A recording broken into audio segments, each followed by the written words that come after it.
120 ಕೋಟಿ ರೂಪಾಯಿ ವೆಚ್ಚದಲ್ಲಿ ನಡೆದ ಈ ಕಾಮಗಾರಿ ರೈಲ್ವೆ ಇಲಾಖೆಯ ಭ್ರಷ್ಟಾಚಾರಕ್ಕೆ ಹಿಡಿದ ಕನ್ನಡಿಯಾಗಿದೆ.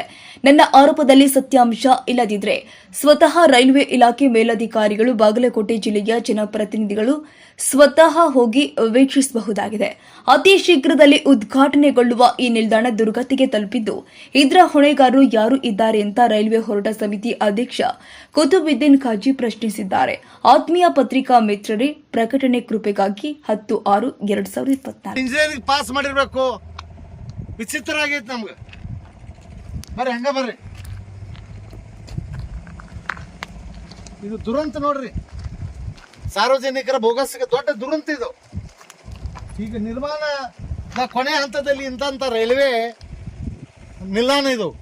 ಲೋಕಾಪುರ ರೈಲ್ವೆ, ಕುಡ್ಚಿ ಬಾಗಲಕೋಟೆ ರೈಲ್ವೆ ಮಾರ್ಗಕ್ಕೆ ಸಂಬಂಧಿಸಿದ ಲೋಕಾಪುರ ರೈಲ್ವೆ ನೋಡ್ರಿ. ಇದು ಕುಸಿದು ಬಿದ್ದಿದೆ. ಯಾವ ರೀತಿ ಇದು ನೀರು ನಿಂತದ.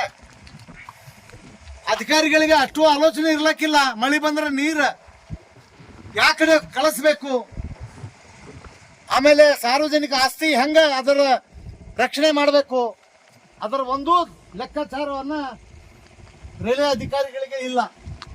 ಇದು ಒಂದೇ ಅಲ್ಲ, ಅದು ನೋಡ್ರಿ ಶೆಡ್ ನಿರ್ಮಾಣಕ್ಕೆ ಕಾರ್ಮಿಕರಿಗೆ ಕಟ್ಟಿದಂಥದ್ದು. ಇದು ನಿರ್ಮಾಣಕ್ಕೆ ಕೆಬ್ಬಣ, ಸ್ಲಿಪ್ಪರ್ಗಳು ಮತ್ತು ರೈಲ್ವೆ ಹಳಿಗಳಿಗೆ ಪ್ರೆಷರ್ ಪ್ಲೇಟ್ಗಳು ಇವೆಲ್ಲ ಹಾನಿಗೆ ಈಡಾಗಿದ್ದಾವ. ಇದಕ್ಕೆ ನೇರ ನಮ್ಮ ಬಾಗಲಕೋಟೆ ಜಿಲ್ಲೆಯ ಜನಪ್ರತಿ ನಿಷ್ಕಾಳಜಿ ರೈಲ್ವೆ ಇಲಾಖೆ ಅಧಿಕಾರಿಗಳ ಮಲತಾಯಿ ಧೋರಣೆ, ಅವರ ಒಂದು ನಿಷ್ಕಾಳಜಿನ ಮೇನ್ ಕಾರಣ ಅಂತ ಹೇಳಿ ನಾ ಹೇಳಕ್ ಇಚ್ಛಾ ಪಡ್ತೀನಿ. ಆದರೂ ಕಾಲ ಮಿಂಚಿಲ್ಲ.